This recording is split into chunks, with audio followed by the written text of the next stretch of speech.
کہ حضرت عثمان کا چونکہ میں رشتہ دار ہوں، بنو امیہ سے میرا تعلق ہے، حضرت عثمان بھی بنو امیہ کے تھے، تو حکومت پہ دباؤ ڈالا جائے کہ حضرت عثمان کے قاتلوں کو چوک پر لٹکایا جائے۔ یہ گڑبڑ یہاں سے شروع ہوئی ہے۔ بات آ رہی ہے سمجھ میں؟ حکومت سے مطالبہ ہے کہ حضرت عثمان کے قاتلوں کو چوک پر لٹکایا جائے۔ یہ مطلب نہیں تھا حضرت معاویہ کا کہ حکومت کا اہل میں ہوں، مجھے خلافت دی جائے، میں علی کو نہیں مانتا یا میں علی کو معاذ اللہ برا سمجھتا ہوں، ایسا نہیں تھا۔ آج کل بعض لوگ یہ کہتے ہیں کہ حضرت معاویہ کے حکم سے حضرت علی کو گالیاں دی جاتی تھی، یہ غلط ہے۔ یاد رکھو عربی کے لفظ کا ترجمہ اردو میں، یہ بہت سے لوگ نا ان کو عربی زبان سے ذرا بھی واقفیت نہیں ہے، چھوٹے چھوٹے بچے آ کے بیٹھ گئے ہیں۔ عربی میں کسی پر اعتراض کرنا، اس کی پالیسیوں کو غلط قرار دینا، اس کو بھی سب و شتم کہا جاتا ہے۔ اردو میں ہر جگہ اس کا ترجمہ گالیاں نہیں ہوتا، گالیوں کا مطلب تو ہمارے ہاں کچھ اور سمجھا جاتا ہے۔ آپ کسی پر اعتراض کر رہے ہو، اس کو تو سب و شتم کہا جائے گا۔ سب و شتم میں گالیاں بھی آتی ہیں، کسی کی پالیسیوں سے اختلاف کرنا، اس کی رائے پر رد کرنا، یہ بھی آتا ہے۔ لیکن اردو میں گالی کا مطلب برا لفظ ہے، گالی کوئی شریف آدمی نہیں دیتا۔ خیر، میں یہ عرض کر رہا تھا کہ حضرت عثمان رضی اللہ تعالی عنہ کے قاتلوں سے قصاص کا دعا کریں میں جلدی سے اس موضوع کو سمیٹ کے آج ختم کر دوں۔ حضرت عثمان کے قاتلوں سے قصاص لیا جائے۔ حضرت علی رضی اللہ تعالی عنہ کا موقف یہ تھا کہ مدینہ میں حضرت عثمان کے قاتلوں کا جو ٹولہ ہے وہ اتنا مضبوط ہے کہ اگر میں نے ان سب کو پکڑ کے لٹکانا شروع کر دیا تو مدینہ میں امن و امان کی صورتحال خراب ہو جائے گی۔ حکومت بھی دہشت گردی کے خلاف جب ایکشن لیتی ہے تو یہ سوچتی ہے نا کہ دہشت گردوں میں کتنی پاور ہے، تمیز سے، طریقے سے۔ اب یہ ایک اختلاف تھا جو بڑھنا شروع ہو گیا۔ اس اختلاف کے پیچھے نہ حکومت کی لالچ، نہ پیسے کی لالچ، نہ دولت، یہ سب الزامات ہیں اسلام دشمنوں کے جو انہوں نے صحابہ پر لگائے ہیں۔ نہ حضرت علی پر کوئی الزام لگایا جا سکتا ہے اس مسئلے میں، نہ حضرت معاویہ پر۔ رائے کا اختلاف ہے، رائے کا اختلاف۔ ابتدا میں حضرت معاویہ کے ساتھ بہت سارے صحابہ تھے، میں یہ تو نہیں کہہ رہا زیادہ، بہت سارے صحابہ جن میں حضرت عائشہ رضی اللہ تعالی عنہا بھی تھی۔ بعد میں حضرت عائشہ رضی اللہ تعالی عنہا کا موقف تبدیل ہو گیا جب انہوں نے دیکھا کہ اس سے مسئلہ حل ہونے کے بجائے اور بگڑ رہا ہے۔ تو حضرت معاویہ نے حضرت علی کی بیعت سے انکار کیا، کہا کہ جب تک حضرت عثمان کے قاتلوں کو چوک پہ نہیں لٹکایا جاتا میں آپ کے ہاتھ پہ بیعت کرنے کے لیے تیار نہیں ہوں۔ یہ حضرت معاویہ کی رائے تھی۔ حضرت علی کی رائے یہ تھی کہ میرے لیے یہ فی الحال ممکن نہیں ہے، لہذا، اور اس سے ہو کیا رہا ہے، حکومت دو حصوں میں ڈیوائیڈ ہو رہی ہے۔ ان کی رائے یہ تھی کہ حضرت معاویہ رضی اللہ تعالی عنہ کو اپنے اس مطالبے سے دستبردار ہو کر میرے ہاتھ پہ بیعت کر لینی چاہیے۔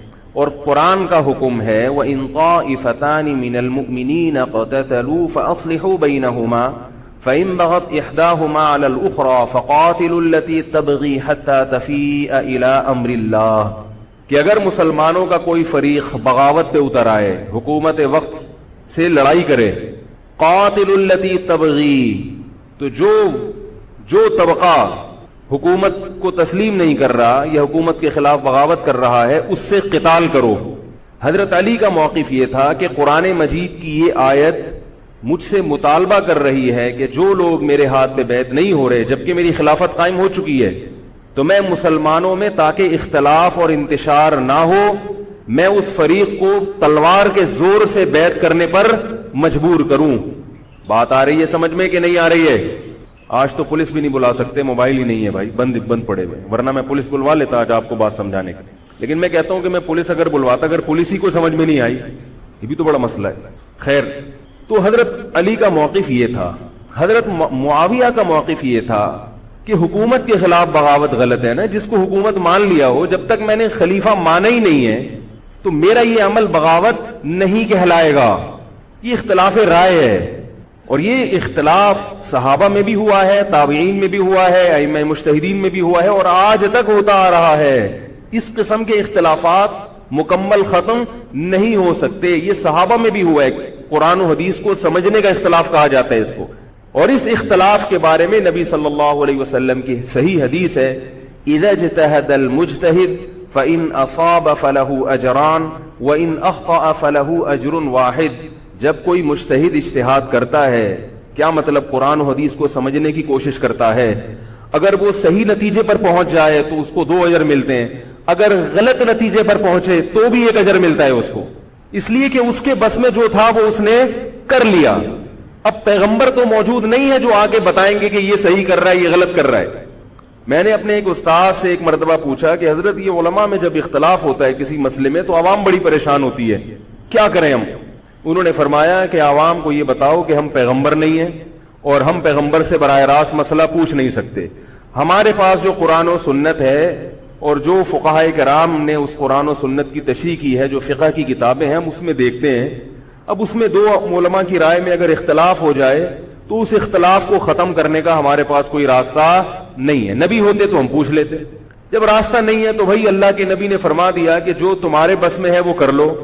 اگر درست بات تک پہنچ گئے ڈبل اجر، نہیں پہنچے تو بھی اجر.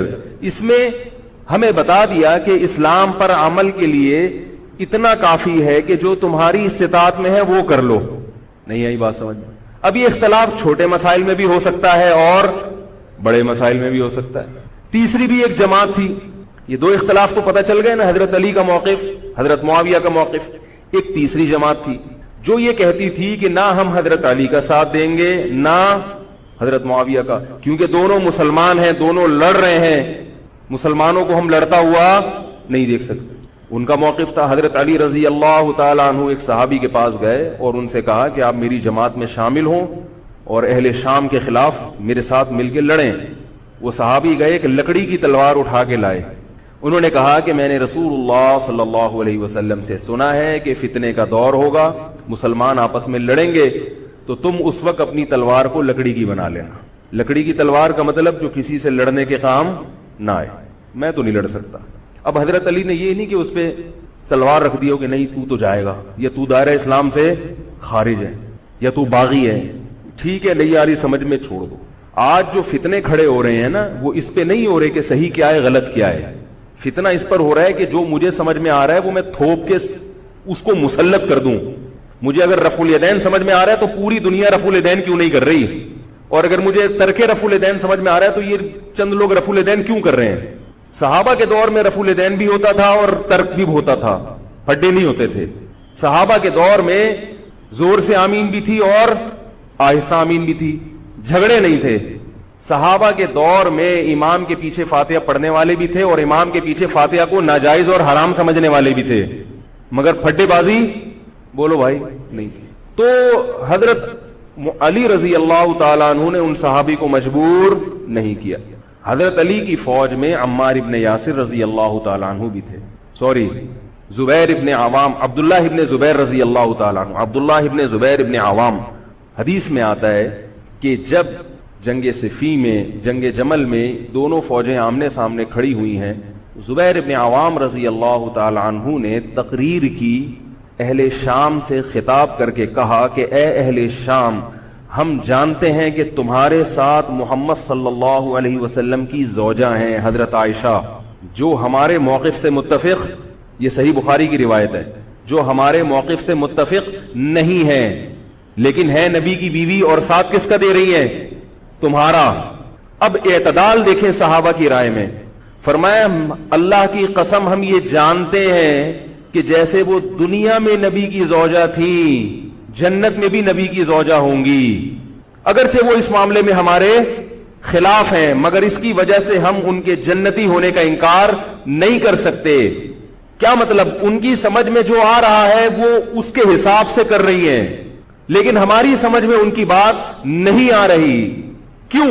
اس لیے فرمایا کہ ہم یہ دیکھ رہے ہیں کہ اللہ ہمیں نبی کی زوجہ عائشہ رضی اللہ تعالی عنہا کے ذریعے آزما رہا ہے کہ تم نبی کی زوجہ کو دیکھتے ہو یا قرآن کے حکم کو دیکھتے ہو. قرآن کہہ رہا ہے کہ خلیفہ کے خلاف بغاوت نہیں ہو سکتی، کائنم من کان، بغاوت کرنے والا کوئی بھی کیوں نہ ہو. تو نہ چاہتے ہوئے بھی ہم تمہارے خلاف آگے کھڑے ہوئے ہیں. خدا کی قسم اس آزمائش میں ہمیں کس نے ڈالا ہے؟ اللہ نے ڈالا ہے. وہ لوگ جو حضرت عائشہ رضی اللہ تعالی عنہا پر تہمتیں لگاتے ہیں، جو حضرت معاویہ کو برا بھلا کہتے ہیں، وہ لوگ حضرت علی اور ان کے ساتھیوں سے سبق کیوں نہیں سیکھ لیتے؟ ایک مرتبہ میرے پاس ایک سوال آیا، سوال کرنے والے نے حضرت معاویہ کی شان میں گستاخی کا پورا ایک باب باندھا ہوا تھا. اس نے کہا کہ جس نے نبی کے داماد کے خلاف تلوار اٹھائی وہ اسلام میں معاذ اللہ کیسے ہو سکتا ہے، اور ایسے برے برے القاب کہ میں زبان پہ بھی نہیں لا سکتا. میری عادت ہے شارٹ کٹ جواب دینے کی، گلویلے دی تے پھل موسم دا. اتنا ٹائم تھوڑی ہے کہ ہر آدمی کے سوال کو لے کے بیٹھ جائیں. میں نے کہا آپ کے جواب میں اتنا کافی ہے کہ یہ وہ الزامات ہیں کہ جس کے خلاف تلوار اٹھائی اس نے بھی یہ الزامات نہیں لگائے. مدعی سست اور گواہ چست. نہیں آ رہی میرا خیال ہے بات. جو حضرت علی کے ساتھ تھے انہوں نے تو یہ کچھ حضرت معاویہ کے خلاف نہیں کہا. انہوں نے تو وہ تو پھر بھی جنتی مان رہے ہیں، ایک دوسرے کی نماز جنازہ میں شریک ہو رہے ہیں، مال غنیمت کو تقسیم نہیں کر رہے، ایک دوسرے کی عورت پہ ہاتھ نہیں اٹھا رہے، احترام کر رہے ہیں، ایک دوسرے کے پیچھے جنگ ختم ہونے کے بعد نمازیں پڑھی جا رہی ہیں. اللہ تعالیٰ نے یہ مثال صحابہ کی قائم کی ہے دنیا کو دکھانے کے لیے کہ ان میں اتنا بڑا اختلاف ہو کہ تلواریں بھی چل جائیں تو وہ اختلاف بھی حدود سے تجاوز نہیں کرتا. اور ہمارے چھوٹے چھوٹے اختلافات میں کیا ایک دوسرے کے خلاف بہتان تراشیاں اور زبان درازیاں ہوتی ہیں. تو یہ اختلاف تھا حضرت علی اور حضرت معاویہ کا، جس میں تین فریق تھے. ایک حضرت علی تھے، ان کا موقف یہ تھا کہ میرے لیے تلوار اٹھانا واجب ہے. حضرت علی کے ساتھ جو لوگ تھے ان کا بھی یہ موقف تھا. حضرت معاویہ کا یہ موقف تھا کہ میں باغیوں کی فہرست میں آتا نہیں ہوں. کیوں نہیں آتا؟ اس لیے نہیں آتا کہ میں نے خلافت کو تسلیم نہیں کیا، اور ان کے ساتھ بھی صحابہ کرام کی ایک جماعت تھی. اور تیسرا موقف، بہت سارے صحابہ یہ تھے جو کہتے تھے ہم کسی کا ساتھ نہیں دیں گے، دونوں طرف مسلمان ہیں، ہماری تلوار سے کسی مسلمان کا خون ہو ہم یہ برداشت نہیں کر سکتے. ہماری رائے یہ ہے، اہل سنت والجماعت کی رائے یہ ہے کہ یہ ان تینوں فریقوں میں جو برحق تھے وہ حضرت علی تھے، کیونکہ حکومت تھی ان کے پاس. باقی جو دونوں فریق تھے صحابہ کرام کے، ان سے غلطی ہوئی ہے، مگر یہ غلطی اجتہادی ہے. یہ نفس پرستی والی غلطی، حکومت کی لالچ والی، دولت کی لالچ والی، یا ہٹ دھرمی والی یا ضد والی غلطی بولو بھائی نہیں ہے. یہ وہ غلطی ہے جس کے بارے میں محمد صلی اللہ علیہ وسلم نے فرمایا کہ اگر مجتہد سے غلطی ہوتی ہے تو بھی اس کو اجر ملتا ہے، کیونکہ اللہ نے قرآن میں فرمایا فاتقوا اللہ ما استطعتم، اللہ سے اتنا ڈرو جتنی تم میں استطاعت ہے. تو ان کی جتنی سمجھ میں آیا انہوں نے اس حساب سے کیا. تو دو جنگیں ہوئی ہیں، جنگ جمل اور جنگ صفین. اب ایک اور بات ہے، تاریخی حقیقت ہے کہ دو جنگوں کے بعد حضرت علی رضی اللہ تعالی عنہ کو خوارج نے شہید کر دیا. یہ وہی خوارج جو حضرت عثمان کے قاتل تھے. انہوں نے شہید کس کو کیا؟ حضرت علی کو. حضرت علی کی شہادت کے بعد حضرت حسن رضی اللہ تعالی عنہ کی 6 مہینے تقریباً خلافت رہی ہے. حضرت حسن رضی اللہ تعالی عنہ نے امت میں جوڑ پیدا کرنے کے لیے حضرت معاویہ رضی اللہ تعالی عنہ سے سلو کر لی اور خلافت سے دستبردار ہو کر حضرت معاویہ کے ہاتھ پر بیعت ہو گئے. نہیں آ رہی میرا، پولیس کو فون کریں یار، بہت اہم بات ہے یہ، اس کو اچھی طرح سمجھ لیں، اللہ کرے سمجھ میں آ جائے. تو جب یہ ہو گیا تو مسئلہ ختم ہو گیا نا. لوگوں نے حضرت حسن سے کہا، یہ میں بالکل مستند روایتیں پیش کر رہا ہوں، اس کے سب کے حوالے ہیں، اور بہت ایسا نہیں ہے کہ تاریخ کی کتابوں کے، یہ احادیث کی کتابوں کے سے پیش کر رہا ہوں. حدیث کا جو معیار ہے وہ تاریخی کتب سے بہت زیادہ ہوتا ہے. لوگوں نے حضرت حسن سے یہ کہا کہ یہ تو عار اور ذلت کی بات ہے کہ آپ کے والد نے جس کے خلاف 2 جنگیں لڑی ہوں تو آپ اپنے والد کی جس سے دشمنی رہی ہو بیٹا اس سے بیعت ہو رہا ہے. ہمارے ہاں اس کا تصور ہے، سیاسی لوٹے ہمارے ہاں بہت ہیں مگر وہ بھی دنیاوی مفاد میں دائیں بائیں لڑکتے ہیں. آخرت کی خاطر کوئی اپنے عہدے سے دستبردار ہو جائے یہ نہیں ہوتا. حضرت حسن اہل بیعت میں سے ہیں. حضرت حسن بیعت ہو گئے کس کے ہاتھ پر؟ حضرت معاویہ. لوگوں نے کہا یہ عار اور ذلت کی بات ہے. تو حضرت حسن کے وہ تاریخی الفاظ ہیں کہ میں دنیا کی ذلت کو جہنم کی آگ پر ترجیح دیتا ہوں. کیا مطلب؟ میں مسلمانوں کو آپس میں لڑتا ہوا نہیں دیکھ سکتا، میں نہیں لڑتا ہوا دیکھ سکتا. اب کوئی اس بیس پر حضرت علی پہ الزام لگائے کہ اس کا مطلب وہ لڑتا ہوا دیکھ سکتے تھے. بھائی ان کا جو موقف تھا، جو ان کی سمجھ میں آیا وہ انہوں نے کیا. حضرت حسن کا موقف اپنے والد کے موقف سے مختلف تھا. یہ اختلاف رائے ہو سکتا ہے. ان کا موقف یہ تھا کہ بھئی حضرت معاویہ حکومت کے اہل ہوں یا نہ ہوں یہ ایک الگ بحث ہے، اگر میں ان کے مقابلے میں متوازی حکومت قائم کروں گا تو پھر مطالبہ ہوگا حضرت عثمان کے قاتل سے قصاص، جو کہ ممکن نہیں ہے، اور پھر یہ لڑائی آگے چلے گی۔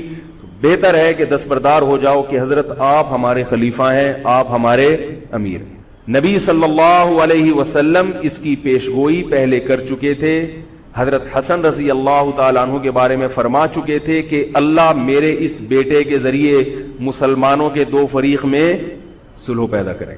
تو جو اہل بیت سے محبت کرنے والے لوگ ہیں ان کو بھی چاہیے کہ کوئی ایسا کام نہ کریں جس سے مسلمانوں میں دوبارہ سے اختلاف اور انتشار پیدا ہو جائے۔ جوڑ کی اہمیت شریعت میں زیادہ ہے۔ اب جب حضرت معاویہ کی خلافت قائم ہوئی ہے، حضرت معاویہ نے حضرت حسن رضی اللہ تعالی عنہ کے اکرام میں کوئی کسر نہیں چھوڑی۔ اس پر متواتر روایات ہیں کہ حضرت معاویہ جتنا حضرت حسن کا اکرام کیا کرتے تھے اتنا کسی کا اکرام نہیں کرتے تھے۔ بہت زیادہ آپ کو عزت دی حضرت معاویہ رضی اللہ تعالیٰ عنہ نے۔ حضرت معاویہ کے بعد یزید کی خلافت قائم ہوئی ہے، حکومت قائم ہوئی ہے۔ حضرت معاویہ صحابی رسول تھے، بہت سارے صحابہ کو آپ کے طریقہ حکومت پر اعتراض تھا، کیونکہ بہرحال باقاعدہ سلیکشن نہیں ہوئی تھی، لیکن پھر بھی صحابہ کرام نے جب حضرت حسن بیعت ہو گئے تو باقی کس کو اعتراض کا ہوگا۔ پھر حضرت معاویہ رضی اللہ تعالیٰ عنہ کے دور میں بہت جہاد ہوا ہے۔ اسلامی خلافت، ہمارا جو بر صغیر میں اسلام آیا ہے اس کا بہت بڑا حصہ حضرت معاویہ کے دور میں اسلام آیا یہاں۔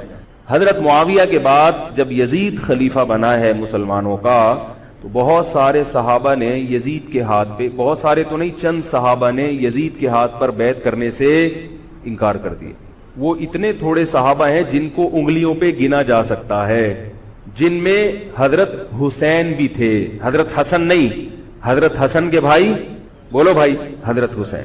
جمہور صحابہ کا موقف یہ تھا کہ یزید کا طریقہ خلافت اگرچہ غلط ہے، طریقہ حکومت اگرچہ غلط ہے، مگر رسول اللہ صلی اللہ علیہ وسلم کی صحیح احادیث موجود ہیں۔ نبی صلی اللہ علیہ وسلم نے فرمایا، صحیح بخاری کی حدیث ہے، اسمعوا واطیعوا ولو سلط علیکم رجل حبشی کأن رأسہ ذبیبہ۔ آپ صلی اللہ علیہ وسلم نے فرمایا، سنو اور اطاعت کرو، اگرچہ تم پر کوئی حبشی غلام مسلط کر دیا جائے جس کا سر کشمش کی طرح پچکا ہوا ہو۔ کیا مطلب؟ سلیکشن نہیں ہوئی بلکہ زبردستی مسلط ہو گیا کسی بھی طرح سے، اور جو مسلط ہوا وہ کسی بھی لحاظ سے حکومت کرنے کا اہل نہیں ہے، غلام ہے۔ غلام کبھی بھی حکومت کا اہل نہیں ہوتا، اور غلام بھی حبشی، کالا کلوٹا، گوروں سے جس کو ویسے ہی تبھی نفرت ہو، بھائی ہم سارے سفید ہیں اور یہ ایک بلیک کہاں سے آ گیا، دوسری قوم کا آدمی۔ انسان دوسری قوم کے آدمی کو قبول نہیں کرتا، قوم بھی دوسری، اور فرمایا شکل بھی اچھی نہیں ہے۔ بھائی حاکم کم از کم شکل کا اچھا ہو تو اطاعت کرتے ہوئے مزہ آتا ہے، شکل بھی اچھی نہ ہو تو آدمی کہتا ہے یار اس کی مانوں میں، عجیب سا ہے یہ فطرت ہے انسان کی۔ لوگ کوشش کرتے ہیں نا امام لائے تو شکل بھی اچھی ہو اس کی، یہ کوشش کرتے ہیں لوگ، امام میں پتہ نہیں کیا کیا دیکھ رہے ہوتے ہیں۔ تو کیا ہے، شکل بھی اچھی نہیں ہے اور عقل بھی نہیں ہے، سر پچکا ہوا ہے کس کی طرح، کشمش کی طرح۔ صحیح ہے بخاری کی حدیث۔ مطلب یہ کہ کسی بھی لحاظ سے نہ لک وائز اچھا لگ رہا ہے آپ کو، نہ اس کے اندر صلاحیتیں، مگر مسلط ہو گیا، کسی نے بھی مسلط کر دیا، تو آپ نے فرمایا اب اس کے خلاف بغاوت نہیں کرنی، اس کی اطاعت کرنی ہے۔ آپ کہیں گے یہ کیسا حکم ہے بھائی اسلام کا، ایک آدمی نا اہل ہے مگر اس کی مان کے چلو تو مروا دے گا۔ یہ اس لیے اسلام نے حکم دیا ہے کہ اس کے پاس پاور تھی تو مسلط ہوا ہے نا، کیا خیال ہے بھائی؟ تو اب جب اس کے خلاف چلو گے تو اس سے وہ ہٹنے والا نہیں ہے، وہ خون خرابہ کر دے گا، قتل و غارت کرے گا اور فساد پیدا کر دے گا وہ، کیونکہ اگر وہ کمزور ہوتا تو خلیفہ بنتا نہیں۔ وہ خلیفہ کی، حاکم کی ڈیفینیشن کیا ہے؟ جس کے پاس قوت نافذہ ہو۔ ایک دن ایک صاحب کہنے لگے مسلم لیگ کے دور میں، جنرل مشرف کے دور میں اس کو نہیں مانتا، میں اس کو نہیں مانتا۔ میں نے کہا آپ کے ماننے نہ ماننے سے کچھ نہیں ہوتا، وہ مسلط ہو گیا ہے، جس طریقے ہیلی کاپٹر سے آیا ہو یا فرشتے اس کو لائے ہوں، کیونکہ حاکم کی جو ڈیفینیشن ہے کہ جس کے پاس قوت نافذہ ہو۔ قوت نافذہ اردو کا گاڑا لفظ ہے، قوت نافذہ کہتے ہیں کہ جب وہ کچھ کہتا ہو تو کر کے دکھا سکتا ہو، چاہے فوج کے ذریعے، چاہے پولیس کے ذریعے، چاہے کسی بھی طریقے۔ ایک آدمی کو پوری قوم نے سلیکٹ کر لیا مگر اس کی سنتا کوئی نہیں ہے، وہ کچھ کہتا ہے تو اس کے منہ سے الفاظ نکل کے ہوا میں تحلیل ہو جاتے ہیں، چلتی کسی اور کی ہے، وہ جو کہتا ہے کر کے دکھا دیتا ہے۔ تو اصل حاکم کون ہے؟ جو کہتا ہے اور کر کے دکھا دیتا ہے۔ اب یہ ایک الگ بحث ہے کہ یہ ظالم ہے، یہ غلط طریقے سے آیا ہے، اس پر بحث ہو سکتی ہے کہ جب یہ غلط طریقے سے آیا ہے تو اس کو قانون کے دائرے میں رہ کے ہٹانے کی کوشش کی جائے، لیکن مسلح بغاوت کرنا، اس کے خلاف بندوق اٹھانا، اس کے خلاف تلوار اٹھانا، اس کی شریعت نے اجازت نہیں دی۔ میں یہ نہیں کہہ رہا کہ اس کی مخالفت کی اجازت نہیں دی۔ نبی صلی اللہ علیہ وسلم نے فرمایا سب سے بہترین جہاد ظالم بادشاہ کے سامنے حق بات کہنا ہے۔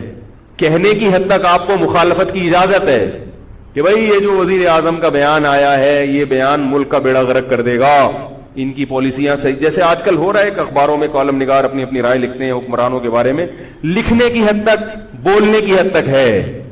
آپ مسلح دستہ لے کے بغاوت کرنے پر آ جائیں، اس کی شریعت نے اجازت، بول لو بھائی کچھ نہیں ہوتا، یہ قرآن اور سنت سے بات ثابت ہے، اس کی شریعت نے اجازت نہیں دی ہے، کیونکہ آپ یہ کریں گے تو اللہ نے دنیا کو اسباب کے ساتھ جوڑا ہوا ہے۔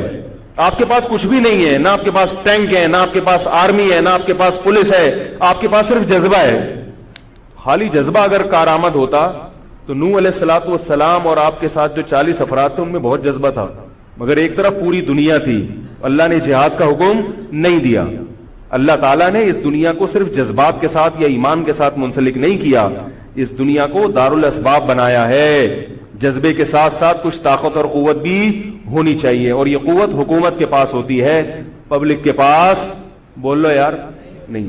اگر پبلک کے پاس ہے تو وہ بھی حکومت کی پالیسیاں ہوتی ہیں کہ یہ بھی لیاری گینگ رہنے دو تھوڑے دنوں کے لیے، ان لوگوں کے پاس تھوڑا سا کلاشن کوفے رہنے دو، حکومت جب چاہے غائب کر دے۔ یہ جو کلاشن کوفے لے کے لوگ گھوم رہے ہوتے ہیں نا اور بتا رہے ہوتے ہیں ہم امام مہدی کا لشکر ہیں، یہ سب گورنمنٹ کے لوگ ہوتے ہیں۔ آئی بات سمجھ میں؟ گورنمنٹ کی طرف سے ان کو پرمٹ ملا ہوتا ہے، ورنہ آپ چاقو لے کے بھی، جو خنجر ہے نا وہ بھی لے کے ذرا گھوم کے دکھاؤ۔ تو جو بھی امام مہدی کا لشکر کا دعویٰ کر رہا ہے اور کہہ رہا ہے میں یوں کر دوں گا، میں یوں کر دوں گا، میرے ساتھ آ جاؤ، تو سمجھ لو گورنمنٹ نے اس کو خود ہی بٹھایا ہوا ہے۔ اور بعض دفعہ حکومت اپنی مخالفت کے لیے بھی بندے بٹھا دیتی ہے، یہ ایجنسی والے بڑے ہوشیار ہوتے ہیں، یہ اپنی مخالفت کے لیے پبلک بندوں کو خرید کے بٹھاتے ہیں کہ تم آرمی کے خلاف اور ایجنسیوں کے خلاف تقریریں کرو اور جہاد کا اعلان کرو۔ اس کا نتیجہ کیا نکلتا ہے؟ جو جو جہاد کے اعلان میں ان کے ساتھ ہوتے چلے جاتے ہیں ان کے نام ایجنسیوں کے پاس پہنچ جاتے ہیں، پھر ایجنسیاں کہتی ہیں ابھی ان کو کھل کے جہاد کرنے دو، تاکہ جتنے لوگوں میں اس قسم کے جہاد کے جراثیم ہیں وہ تمام آ جائیں اور ایک ہی دفعہ اسپرے کر کے سب کو نمٹا دیا جائے۔ یہ ایک بچوں کی طرح کبھی اس کو پکڑ لیا، یہ کام نہیں ہوتا۔ تو اس لیے کہہ رہا ہوں یہ جو نوجوان طبقہ ہے اس کو جہاد کے نام پہ الو بنانے والے ہر جگہ بہت ہیں۔ الو ضرور بنو مگر کسی اور عنوان سے بن جاؤ، جہاد کے نام پہ الو نہ بنو، کیونکہ کسی اور عنوان سے الو بنو گے اتنا نقصان نہیں ہوگا، اس عنوان سے الو بنو گے تو بڑا بیڑا غرق ہو جائے گا، جیسے کہ بہت سو کا بیچاروں کا ہو چکا ہے۔ تو میں یہ عرض کر رہا تھا کہ نبی صلی اللہ علیہ وسلم کی صحیح حدیث ہے، اسی طرح صحیح مسلم کی حدیث ہے، آپ صلی اللہ علیہ وسلم نے حاکم کی اطاعت کا حکم دیا۔ صحابہ نے عرض کیا یا رسول اللہ اگر وہ ہم پہ ظلم کرے تو بھی بغاوت نہ کریں؟ آپ نے فرمایا وَإِن ضَرَبُوا ظَهْرَكَ، اگرچہ وہ تمہاری پیٹھ پہ کوڑے مارے، ایسا ظالم ہو، پھر بھی بغاوت۔ یہ میں نہیں کہہ رہا، یہ محمد صلی اللہ علیہ وسلم کے الفاظ ہیں۔ کیوں؟ اس لیے کہ آپ صلی اللہ علیہ وسلم نے اتحاد پہ زیادہ زور لگایا ہے۔ بھائی حکومت ایک ہوگی جیسی مرضی لنگڑی لولی ہو، مگر مسلمان کی جو ایک یونائٹی ہے، جو ایک اتحاد ہے، وہ تو برقرار رہے گا نا۔ اگر آپ کمزور ہو گئے تو کتنا مرضی ایمان ہو، کمزور آدمی دنیا میں کہیں بھی نہیں پنپ سکتا۔ تبھی میں کہتا ہوں پاکستان کی قدر کرو، جیسا مرضی ہے، ایک مضبوط آرمی تو ہے نا، ایٹم بم تو ہے، جیسی مرضی آرمی ہو، لیکن ہے تو نا۔ اگر یہ ختم ہو گئی اور نیک نیک لوگ آ گئے مگر اتنے پاورفل نہ ہوئے، وہ آپ کو انڈیا سے نہیں بچا سکتے، وہ آپ کو امریکہ کے شر سے نہیں بچا سکتے، کیونکہ اس وقت پوری دنیا پاکستان کی دشمن ہوئی ہوئی ہے سوائے چند ممالک کے، اور وہ جو ملک بچا ہوا ہے یہ میرے اور آپ کی تقریروں سے نہیں بچا ہوا، یہ ایٹم بم سے بچا ہوا ہے۔ اللہ نے دنیا کو اسباب کے ساتھ جوڑ دیا ہے، ایٹم بم بھی ہے اور پھر ایمان کی طاقت بھی ہے کسی حد تک، جو کہ بہت ہی شارٹ ہو گئی ہے ایمان کی طاقت۔ تو دونوں چیزیں چلتی ہیں ساتھ، صرف بم بھی کافی نہیں ہے۔ اللہ نے فرمایا اگر تم تقوی اختیار کرو گے تو اللہ تمہاری مدد کرے گا، ورنہ نہیں کرے گا۔ تو دونوں چیزیں ضروری ہیں۔ تو حضرت معاویہ کے بعد یزید کے بارے میں جمہور صحابہ کا موقف یہ تھا کہ یہ جیسا مرضی ہو، ظالم ہو، عادل ہو، یہ ایک الگ بحث ہے، مگر ہے بہرحال یہی۔ پاور کس کے پاس ہے؟ اسی کے پاس۔ حضرت حسین رضی اللہ تعالیٰ عنہ کا موقف یہ تھا کہ میں یزید جیسے آدمی کے ہاتھ پر بیعت کرنے کے لیے تیار، بولو بھائی، نہیں، میں نہیں بیعت کرتا اس کے ہاتھ، کیونکہ یزید کے بارے میں خبریں تھیں، بعض کہتے تھے شراب پیتا ہے۔ حضرت مفتی محمد تقی عثمانی صاحب کا انہوں نے فرمایا ہے کہ کسی مستند روایت سے ثابت نہیں ہے شراب پینا، روایتیں ہیں مگر کوئی اوتھینٹک روایت نہیں ہے۔ تو اب نتیجہ کیا نکلا کہ حضرت حسین رضی اللہ تعالیٰ عنہ کے پاس کوفہ سے خطوط آئے۔ کوفہ کا گورنر تھا ابن زیاد، وہ بھی یزید کا آدمی تھا، بڑا ظالم آدمی تھا وہ۔ اہل کوفہ کے خطوط آئے کہ آپ آ جائیں یہاں پر، یہاں سب لوگ آپ کے ہاتھ پر بیعت کرنے کے لیے تیار ہیں۔ حضرت حسین کا خیال یہ تھا کہ اگر یہ سب تیار ہیں تو یزید کی حکومت بغیر لڑائی کے، بغیر بڑے قتال کے، مسلمانوں کے خون خرابے کے بغیر ختم ہو سکتی ہے۔ آئی بات سمجھ میں؟ جو انفارمیشن آپ کو ملی تھی، جو نالج آپ کو ملی تھی، وہ نالج غلط تھی۔ اگر وہ نالج صحیح ہوتی تو حضرت حسین کبھی کربلا کی طرف رخ نہ کرتے، کیونکہ حضرت حسین کا موقف بھی یہی تھا کہ مسلمانوں کی تلواریں آپس میں نہ چلیں۔ حضرت حسین رضی اللہ تعالیٰ عنہ کے پاس جب 50 سے زیادہ خطوط آئے ہیں اہل کوفہ کی طرف سے کہ آپ آئیے، آپ آئیے، آپ آئیے، تو پہلے حضرت حسین رضی اللہ تعالیٰ عنہ نے اپنے رشتہ دار جو آپ کے چچزاد تھے مسلم بن عقیل، ان کو بھیجا۔ نتیجہ کیا نکلا؟ مسلم بن عقیل کا وہاں پر حکومت نے گرفتار کر کے ان کو قتل کر دیا۔ اب یہ ایک ایسا ظلم تھا جس کے ظاہر ہے کہ کسی کو سفیر بنا کے بھیجا جائے، کسی کو حال احوال دیکھنے کے لیے بھیجا جائے، اور حضرت حسین کی نیت ہرگز بغاوت کی نہیں تھی، مگر کوفہ کے گورنر کو اور یزید کو یہ خیال تھا کہ خلافت کے اصل اہل یقیناً یہی ہیں، کہیں ایسا تو نہیں ہے کہ یہ امیر بننا چاہتے ہیں، یہ خلیفہ بننا چاہتے ہیں۔ ایک خوف اس کے دل میں بیٹھ گیا تھا، ایک لاشعور میں خوف ہوتا ہے نا، انسان کے دل میں بیٹھ جاتا ہے کہ آپ 100 دفعہ بھی کہیں بھی میری یہ نیت نہیں ہے، مگر وہ ڈر رہا ہوتا ہے کہ یار یہ کچھ کر نہ لیں۔ تو جب مسلم بن عقیل کو شہید کیا گیا، حضرت حسین رضی اللہ تعالیٰ عنہ جا چکے تھے۔ جب حضرت حسین رضی اللہ تعالیٰ عنہ کوفہ کی طرف جا رہے تھے، بہت سارے صحابہ نے آپ کو منع کیا، جن میں عبداللہ ابن عمر رضی اللہ تعالیٰ عنہ بھی تھے، عبداللہ ابن عباس رضی اللہ تعالیٰ عنہ بھی، کہ آپ یہ کام نہ کریں۔ بعض نے تو کہا کہ ہمیں آپ کی شہادت کا یقین ہے، کیونکہ جس حالات میں آپ جا رہے ہیں حکومت یہ سمجھے گی کہ بغاوت کرنے آ رہے ہیں، لہذا وہ آپ کو کیا کرے گی؟ اس بیس پہ قتل نہیں کرے گی کہ آپ نواسہ رسول ہیں، کیونکہ وہ بھی مسلمان تھے، اس بیس پہ قتل کرے گی کہ آپ کی نیت کیا ہے، حکومت کے خلاف بغاوت۔ تو ان کے پاس ایک اپنے آپ کو برحق ثابت کرنے کے لیے ایک دلیل ہوگی کہ حکومت کا باغی جو بھی ہو اسے کیا کر دو؟ قتل۔ رسول اللہ صلی اللہ علیہ وسلم نے فرمایا، صحیح حدیث ہے، کہ جب مسلمان کسی ایک امیر پہ جمع ہو جائیں تو اس کے خلاف جو بھی اٹھے، نبی نے فرمایا اس کو قتل کر دو، کائنم من کان، چاہے وہ اس کے خلاف اٹھنے والا کتنا ہی نیک کیوں نہ ہو۔ یہ حدیث کے الفاظ ہیں۔ حضرت حسین کا موقف یہ تھا کہ میں نے ابھی تک یزید کی خلافت اور حکومت کو تسلیم نہیں کیا، لہذا میں اس وعید میں داخل نہیں ہوں۔ اب ہوا یہ کہ حضرت حسین رضی اللہ تعالی عنہ جب گئے ہیں اور کربلا کے مقام پہ پہنچے ہیں تو وہاں آپ رضی اللہ تعالیٰ عنہ کو مسلم بن عقیل کی شہادت کا بھی پتہ چلا، اور اندازہ ہوا، میں بہت شارٹ کر کے سنا رہا ہوں، اندازہ ہوا کہ حالات ایسے نہیں ہیں جیسے میں سمجھ رہا تھا۔ عبید اللہ جو ابن زیاد تھا بدبخت، اس نے حضرت حسین کو یہ کہا کہ بغیر کسی شرط کے حضرت حسین کو گرفتار کر کے لاؤ اور میرے ہاتھ پر بیعت کراؤ۔ یہ رسول اللہ صلی اللہ علیہ وسلم کے نواسے کی توہین تھی کہ آپ صلی اللہ علیہ وسلم کے نواسے ہیں اور ان کے ساتھ ایسے معاملہ کیا جائے جیسے ایک عام شخص کے ساتھ معاملہ کرتے ہیں، ان کو گرفتار کر کے معاذ اللہ گھسیٹ کے لاؤ اور میرے ہاتھ پر بیعت پر کیا کرو، ان کو مجبور کرو۔ حضرت حسین رضی اللہ تعالیٰ عنہ کا کربلا کے میدان میں موقف یہ تھا کہ میں اگر بیعت ہوں گا تو ڈائریکٹ یزید کے ہاتھ پہ بیعت ہوں گا جو مسلمانوں کا خلیفہ ہے، ابن زیاد کے ہاتھ پر بیعت نہیں ہوں گا۔ یہ بھی اس تاریخ کا ایک اہم پہلو ہے کہ حضرت حسین نے کوفہ جانے کا ارادہ ترک کر دیا اور کربلا سے شام جانے کا آپ رضی اللہ تعالیٰ عنہ نے ارادہ کر لیا، اور بعض مورخین نے لکھا ہے کہ حضرت حسین جو واپس آ رہے تھے تو وہ کربلا سے گزر رہے تھے، وہ واپسی کا راستہ ہی شام کا راستہ ہے، نہیں یاری بات میرا خیال ہے سمجھ، وہ جس ٹریک پر چل رہے تھے وہ راستہ کون سا ہے؟